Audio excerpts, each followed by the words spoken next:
கிட்டத்தட்ட 300 ஆண்டுகள் மண்ணுக்குள்ள இருந்த சாமி தொடர்ந்து 3 வருடமா மக்கள்கிட்ட ஒத்துழைப்பு கேட்டு அந்த சாமியை மீட்டெடுத்து இன்னைக்கு பீடத்து மேல அமர்த்திருக்காங்க கோவை அரண்பணி அறக்கட்டளை. ராணிப்பேட்டை மாவட்டம் அரக்கோணம் வட்டம் தக்கோலத்துக்கு பக்கத்துல இருக்கக்கூடிய வெள்ளமேடு அப்படின்ற கிராமத்துல தாங்க இந்த சாமி இருந்தாரு. 300 வருடங்களா மண்ணுக்குள்ள இருந்த சாமியை கடந்த 3 வருடத்துக்கு முன்னாடி கோவை அரண்பணி அறக்கட்டளை மண்ணிலிருந்து மீட்டெடுத்து வெளியில வச்சிருந்தாங்க. 3 வருடங்கள் தொடர்ந்து மக்கள்கிட்ட ஒத்துழைப்பு கேட்டுக்கிட்டே இருந்தாங்க. மக்களோட மனது ஒரு நாள் கீழே இறங்கி இன்னைக்கு இந்த சாமிக்கு கோவை அரண்பணி அறக்கட்டளையால ஆவுடை மற்றும் நந்தியபெருமான் செய்யப்பட்டு மேற்கூரையிடப்பட்டு சாமிக்கு இன்னைக்கு வழிபாட்டுக்கு வந்திருக்காருங்க. கிட்டத்தட்ட 6 அடி உயரம் கொண்ட பிரம்மாண்டமான சிவலிங்கம். அதோடைய பானத்தை பார்க்கும் போதே தெரியும் அதோட பிரம்மாண்டம் என்னன்னு. மண்ணுக்குள்ள புதைந்திருந்த சாமியை மீட்டெடுத்து இன்னைக்கு பீடத்து மேல அமர்த்தி ஊர் மக்கள் வழிபாட்டுக்கு கொண்டு வந்துட்டாங்க. இந்த கோவிலுக்கு ஒரு உதவி தேவைப்படுது.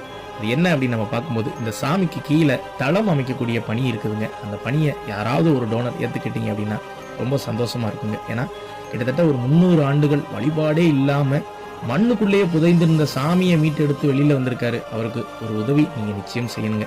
எத்தனையோ சிவசொந்தங்கள் இந்த காணொலியை பார்ப்பீங்க. உங்களால முடிந்தா அந்த உதவியை செய்யுங்க. அப்படி இல்லை அப்படின்னா அந்த காணொலியை நிறைய பேருக்கு தெரியப்படுத்துங்க. நீங்க காணொலியை ஷேர் பண்ணும் பட்சத்துல நிச்சயம் இந்த சாமிக்கு தளம் அமைக்கக்கூடிய பணியில ஒரு உதவி கிடைக்குங்க. முடிந்தா ஸ்கிரீன்ல தெரியற நம்பருக்கு தொடர்பு கொண்டு என்ன உதவி வேணும் அப்படின்றத கேட்டு தெரிஞ்சுக்கோங்க.